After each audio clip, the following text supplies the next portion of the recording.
इसमें कोई आश्चर्य नहीं कि आरटीआई कानून बनने के 10 साल बाद भी इसकी संकल्पना अपने प्रारंभिक चरण में ही है। राज्यों में हालात बदतर हैं, वहां सरकारी कर्मचारी सूचना देने को अपना काम नहीं मानते। सूचनाधिकार कानून के तहत सूचना मांगने वाले आम आवेदकों को राज्य में परेशान किया जाता है।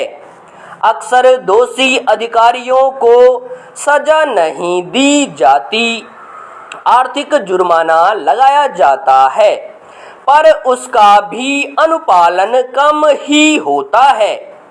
यही नहीं, राज्यों में सूचना आयुक्तों की नियुक्ति पूरी तरह से राजनीतिक तौर पर होती है।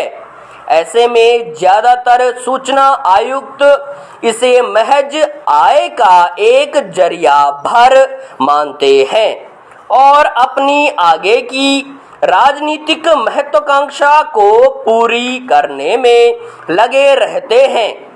बावजूद इसके इसमें कोई दो राय नहीं कि सूचनाधिकार कानून ने सरकारी तंत्र की खामियों को उजागर करते हुए लाखों लोगों को न्याय दिलाया है। पर यह भी सच है कि हाल के वर्षों में आरटीआई कानून के दुरुपयोग में भी जबरदस्त इजाफा हुआ है। कई मामलों में इस कानून का गलत तरीके से इस्तेमाल किया जा रहा है। लोकहित के नाम पर लोग निरर्थक, बेमानी और निजी सूचनाओं की मांग कर रहे हैं, जिससे मानव संसाधन और सार्वजनिक धन का व्यय हो रहा है। साथ ही इसके द्वारा निजता में दखलअंदाजी की जा रही है। यदि इस कानून की 10 साल की उपलब्धियों की बात करें तो आज आरटीआई ने सरकारी मुलाजिमों और राजनेताओं के मन में खौफ पैदा कर दिया है। वहीं प्रतिकर में आरटीआई के तहत सूचना मांगने वालों को धमकी मिलना सामान्य बात हो गई है। अगर किसी सूचना से किसी बड़ी हस्ती को नुकसान होने की संभावना होती है तो उस स्थिति में सूचना मांगने वाले की हत्या होना अस्वाभाविक नहीं है। कानून लागू होने से लेकर अब तक दर्जनों आरटीआई कार्यकर्ताओं की हत्या हो चुकी है।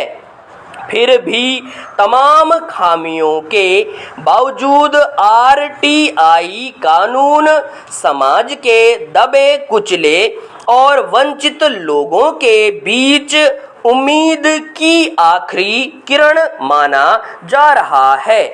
पूर्व मुख्य केंद्रीय सूचना आयुक्त वजाहत हबीबुल्लाह का भी मानना है कि आरटीआई के माध्यम से समाज के वंचित तबके को उसका अधिकार मिल सकता है।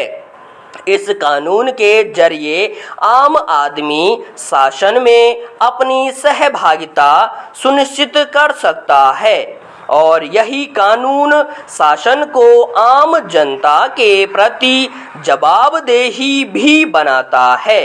इसमें कोई संदेह नहीं कि लोकतंत्र की वास्तविक परिभाषा और गांधी जी की ग्राम स्वशासन की अवधारणा सूचना के अधिकार कानून से और अधिक पल्लवित हुई है। सूचना का अधिकार कानून भारत की उस मानसिक स्थिति का द्योतक है कि यह देश सिर्फ आंकड़ों में विकास नहीं चाहता,